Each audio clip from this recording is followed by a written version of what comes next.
హైదరాబాద్ సచివాలయంలో గౌరవ ముఖ్యమంత్రి గారి చేతుల మీదుగా గెజిటెడ్ అధికారుల సంఘం దైనందిని ఆవిష్కరించడం జరిగింది।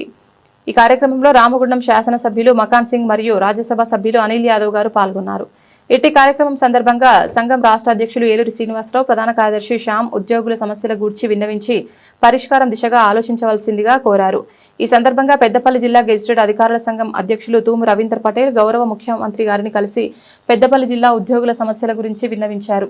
వాటి పరిష్కారానికి కృషి చేస్తానని అన్నారు। అలాగే గౌరవ ముఖ్యమంత్రి గారు మాట్లాడుతూ ఇది మన ప్రభుత్వం అంటే మీరు మేము అనగా ఉద్యోగులందరూ కలిసి పనిచేస్తేనే రాష్ట్రం అభివృద్ధిలో ఉంటుంది కాబట్టి రాష్ట్ర అభివృద్ధి కోసం పాటుపడిన మిమ్మల్ని విస్మరించడం ఉండదని తప్పనిసరిగా మీ సమస్యలను తీరుస్తామని తెలుపుతూ ఈ రోజు మీరు చేపట్టిన ఈ కార్యక్రమంలో నేను ఏదో ఒక సమస్య పరిష్కరిస్తానని మీరు ఆశిస్తారు కాబట్టి ఇప్పుడే కరువు భత్యం ఫైల్పై సంతకం పెట్టి ఇక్కడికి రావడం జరిగింది అని తెలిపారు। అందులకు కరతాళ ధ్వనులతో ముఖ్యమంత్రి గారికి కృతజ్ఞతలు తెలపడం అయింది। ₹1 కోటి ప్రమాద బీమాకు సంబంధించి త్వరలోనే ఉత్తర్వులు జారీ చేస్తామని తెలిపారు।